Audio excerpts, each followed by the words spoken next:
श्री शिवाय नमस्तुभ्यं। सावन की हरियाली, अमावस्या का महत्व। अमावस्या में श्रावण मास की अमावस्या का अपना अलग ही महत्व है। इसे हरियाली अमावस्या के नाम से भी जाना जाता है। हरियाली अमावस्या का त्योहार सावन महीने की अमावस्या को मनाया जाता है। यह त्योहार सावन में प्रकृति पर आई बहार की खुशी में मनाया जाता है।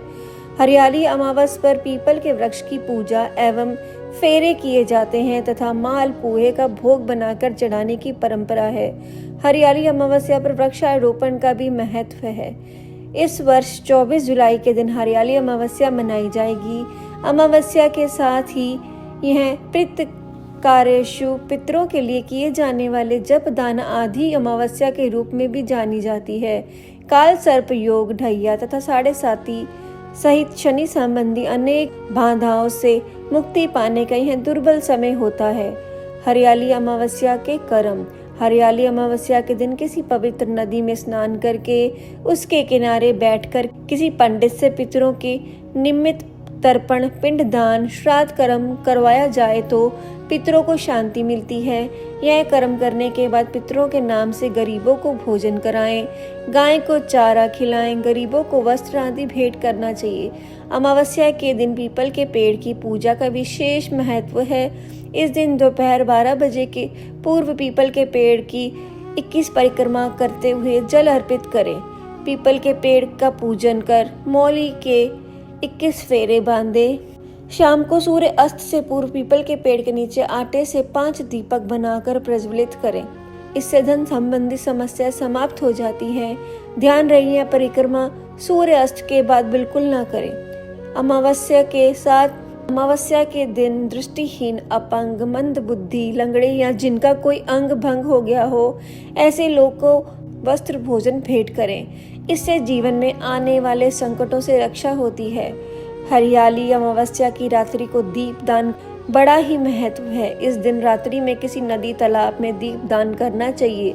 इससे पितृ दोष से मुक्ति मिलती है। श्रावणी अमावस्या प्रकृति देवी की आराधना का पर्व है। मान्यता है कि वृक्षों में देवी देवताओं का वास होता है, इसीलिए इस दिन पौधे लगाना शुभ माना गया है। विशेष कामना सिद्धि हेतु उपाय। लक्ष्मी प्राप्ति के लिए तुलसी, आंवला, केला, बिल्व-पत्र का वृक्ष लगाएं। आरोग्य प्राप्ति के लिए भ्रामरी, पलाश, अर्जुन, आंवला, सूरजमुखी, तुलसी लगाएं। सौभाग्य प्राप्ति के लिए अशोक, अर्जुन, नारियल, बड़ का वृक्ष लगाएं। संतान प्राप्ति के लिए पीपल, नीम, बिल्व, नागेश्वर, कुल्हड़, अश्वगंधा को लगाएं। मेधा वृद्धि प्राप्त हेतु आंकड़ा, शंख पुष्पी, पलाश, भ्रामरी, तुलसी लगाएं। सुख प्राप्ति के लिए नीम, कदम्ब, धनी, छायादार वृक्ष लगाएं। आनंद प्राप्त के लिए हार, श्रृंगार, पारिजात, रातरानी, मोगरा, गुलाब लगाएं। हरियाली अमावस्या कथा। हरियाली अमावस्या से संबंधित अनेक कथाएं प्रचलित हैं। परंपरा है कि हरियाली अमावस्या के दिन कथाओं को विधि पूर्वक सुना जाता है। एक गरीब ब्राह्मण परिवार था जिसमें पति पत्नी के अलावा एक पुत्री भी थी। पुत्री धीरे धीरे बड़ी होने लगी। उस लड़की में समय के साथ सभी स्त्री योचित गुणों का विकास हो रहा था। लड़की सुंदर, संस्कारवान एवं गुणवान भी थी, लेकिन गरीब होने के कारण उसका विवाह नहीं हो पा रहा था। एक दिन ब्राह्मण के घर एक साधु पधारे जो कि कन्या के सेवा भाव से काफी प्रसन्न हुए। कन्या को लंबी आयु का आशीर्वाद देते हुए साधु ने कहा कि कन्या की हथेली में विवाह योग्य रेखा नहीं है।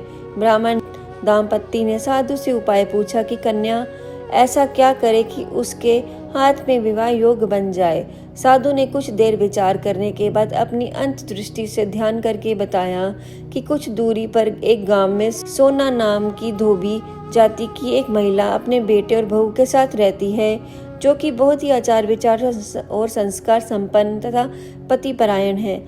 यदि यह कन्या उसकी सेवा करे और वह महिला इसकी शादी में अपने मांग का सिंदूर लगा दे, उसके बाद इस कन्या का विवाह हो तो इस कन्या का वैधव्य योग मिट सकता है। साधु ने यह भी बताया कि वह महिला कहीं आती जाती नहीं है। यह बात सुनकर ब्राह्मणी ने अपनी बेटी से धोबिन की सेवा करने की बात कही। कन्या तड़के ही उठकर सोना धोबिन के घर जाकर सफाई और अन्य सारे काम करके अपने घर वापस आ जाती। सोना धोबिन अपनी बहू से पूछती कि तुम तो तड़के ही उठकर सारा काम कर लेती हो और पता भी नहीं चलता। बहू ने कहा कि माँ जी, मैंने तो सोचा कि आप ही सुबह उठकर सारे काम खुद ही खत्म कर लेती हैं, मैं तो देर से उठती हूँ। इस पर दोनों सास बहू निगरानी करने लगी कि कौन है जो तड़के ही घर का सारा काम करके चला जाता है। कई दिनों बाद धोबिन ने देखा कि एक कन्या मुंह अंधेरे घर में आती है और सारे काम करने के बाद चली जाती है। जब मैं जाने लगी तो सोना धोबिन उसके पैरों पर गिर पड़ी। पूछने लगी कि आप कौन हैं और इस तरह छुपकर मेरे घर की चाकरी क्यों करती हैं। तब कन्या ने साधु द्वारा कही गई सारी बात बताई।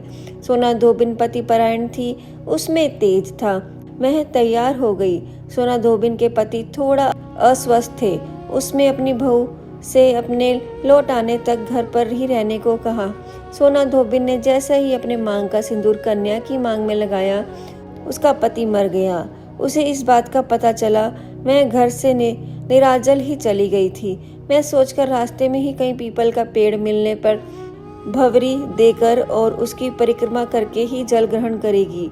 उस दिन हरियाली अमावस्या थी। ब्राह्मण के घर में मिले पुए पकवान की जगह उसने ईंट के टुकड़ों से 108 बार भंवरी देकर 108 बार पीपल के पेड़ की परिक्रमा करी और उसके बाद जल ग्रहण किया। ऐसे करते ही उसका पति के मुर्दे शरीर में कंपन होने लगी और उसका पति जीवित हो उठा। इस तरह जैसे धोबिन के सुहाग की लाज रखी, प्रभु सबकी रखना। हर हर महादेव।